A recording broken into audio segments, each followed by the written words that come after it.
نحمد و نصلی علی رسول الکریم۔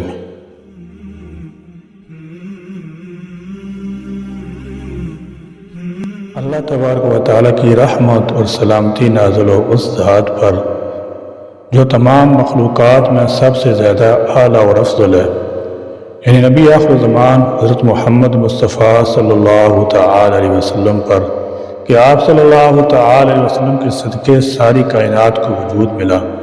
اللہ تعالیٰ جل شانہ کے ہاں نبی کریم صلی اللہ تعالی علیہ وسلم پر صلاۃ و سلام بھیجنا محبوب عمل ہے۔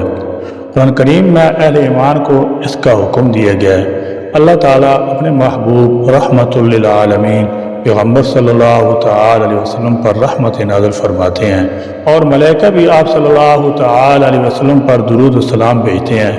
بطور امتی ہمارے ذمہ جو نبی کریم صلی اللہ تعالی علیہ وسلم کے حقوق ہیں، ان میں سے ایک حق آپ صلی اللہ تعالی علیہ وسلم پر صلاۃ و سلام پیش کرنا بھی ہے۔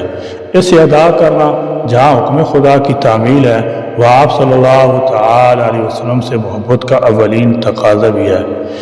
سیدنا عبداللہ ابن عمر رضی اللہ تعالی عنہ سے مروی ہے کہ جو شخص رسول اللہ صلی اللہ تعالی علیہ وسلم پر ایک بار درود بھیجے گا، اللہ اور اس کے فرشتے اس پر 70 رحمتیں نازل کریں گے۔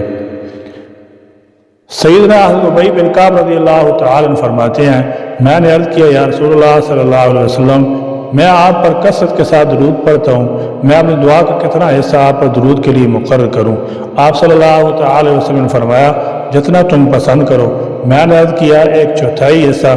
آپ صلی اللہ تعالی علیہ وسلم نے فرمایا ٹھیک ہے، لیکن اگر کچھ اور بڑھا دو تو بہتر ہے۔ میں نے عرض کیا کیا آدھا حصہ؟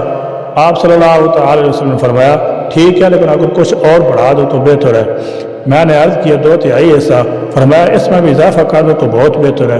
میں نے عرض کیا یا رسول اللہ صلی اللہ علیہ وسلم، میں اپنی ساری دعا کا وقت آپ پر درود کے لیے وقف کر دوں گا۔ آپ صلی اللہ تعالی علیہ وسلم نے فرمایا تب تو تیرا ہر غم دور ہوگا اور ہر گناہ معاف کر دیا جائے گا۔ سیدنا حضرت عبداللہ بن مسعود رضی اللہ تعالی عنہ سے روایت ہے کہ رسول اللہ صلی اللہ تعالی علیہ وسلم نے فرمایا قیامت کے دن سب سے زیادہ میرے قریب وہ شخص ہوگا جو سب سے زیادہ مجھ پر درود بھیجے گا۔ القول البدیع صفحہ 127 میں حضرت ابو درداء رضی اللہ تعالی عنہ سے روایت ہے کہ آپ صلی اللہ تعالی وسلم نے فرمایا جو شخص مجھ پر صبح و شام 10 مرتبہ درود بھیجے گا اس کو قیامت کے دن میری شفاعت ضرور حاصل ہوگی۔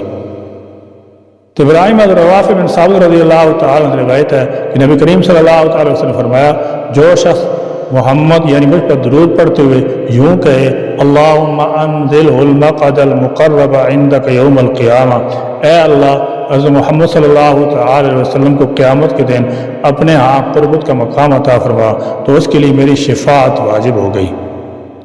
اہل سنت والجماعت کا عقیدہ جو شخص دور سے آپ صلی اللہ علیہ وسلم کی ذات گرامی پر درود سلام پیش کرتا ہے وہ آپ صلی اللہ تعالی علیہ وسلم تک ملائکہ کے ذریعے پہنچا دیا جاتا ہے، اور جو شخص آپ صلی اللہ تعالی علیہ وسلم روزہ طور پر حاضر ہو کر صلاۃ و سلام پیش کرے اسے آپ صلی اللہ تعالی علیہ وسلم خود سنتے ہیں اور جواب بھی دیتے ہیں۔ عن ابی ہریرہ رضی اللہ تعالی عنہ قال قال رسول اللہ صلی اللہ تعالی علیہ وسلم من صلی علی عند قبری سمیتہ ومن صلی علی من بعید اعلمتہ۔ سیدنا حضرت ابو ہریرہ رضی اللہ تعالی عنہ سے روایت ہے کہ رسول اللہ صلی اللہ تعالی علیہ وسلم نے فرمایا جو شخص میری قبر کے قریب سے مجھ پر درود پڑے گا میں اس کو خود سنوں گا، اور جو شخص دور سے مجھ پر درود پڑے گا وہ مجھ تک پہنچا دیا جائے گا۔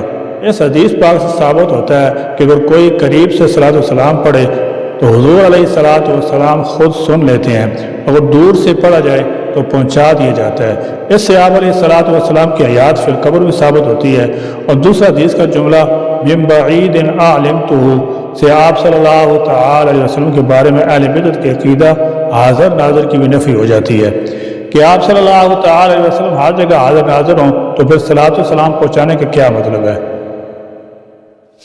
سیدنا حضرت کعب بن عجرہ رضی اللہ تعالی عنہ فرماتے ہیں ایک مرتبہ اللہ کے رسول صلی اللہ تعالی وسلم نے ارشاد فرمایا کہ ممبر کے قریب جمع ہو جاؤ۔ ہم لوگ حاضر ہو گئے۔ جب آپ صلی اللہ تعالی علیہ وسلم ممبر کے پہلے درجہ پر قدم رکھا تو فرمایا آمین، جب دوسرے درجہ پر قدم رکھا فرمایا آمین، جب تیسرے درجہ پر قدم رکھا تو فرمایا آمین، جب آپ صلی اللہ تعالی علیہ وسلم خطبت سے فارغ ہو کر نیچے اترے تو ہم نے عرض کیا کہ ہم نے آج آپ سے ایسی بات سنی ہے جو پہلے کبھی نہیں سنی۔ آپ صلی اللہ تعالی علیہ وسلم نے ارشاد فرمایا کہ جبرائیل علیہ السلام میرے پاس آئے تھے۔ جب میں نے پہلے درجہ پر قدم رکھا تو انہوں نے کہا ہلاک ہو جائے وہ شخص جس نے رمضان کا مہینہ پایا پھر بھی اس کی مغفرت نہ ہوئی۔ میں نے کہا آمین۔ پھر جب میں نے دوسرے درجہ پر قدم رکھا تو انہوں نے کہا ہلاک ہو جائے وہ شخص جس کے سامنے آپ کا ذکر مبارک ہو اور وہ درود نہ بھیجے۔ میں نے کہا آمین۔ پھر جب میں نے تیسرے درجہ پر قدم رکھا تو انہوں نے کہا ہلاک ہو جائے وہ شخص جس کے سامنے اس کے والدین یا ان میں سے کوئی ایک بڑھاپے کو پہنچے اور وہ اس کو جنت میں داخل نہ کرائیں۔ میں نے کہا آمین۔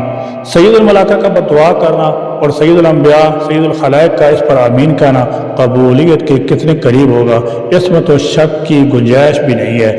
اس لیے ہمیں چاہیے کہ آپ صلی اللہ تعالی علیہ وسلم کے ذکر خیر پر صلاۃ و سلام پڑھنے کے اہتمام کریں۔ اللہ تعالیٰ میں کثرت کے ساتھ نبی کریم صلی اللہ تعالی علیہ وسلم پر ہدیہ درود بھیجنے کی توفیق عطا فرمائیں۔ آمین۔ وآخر دعوانا الحمدللہ رب العالمین۔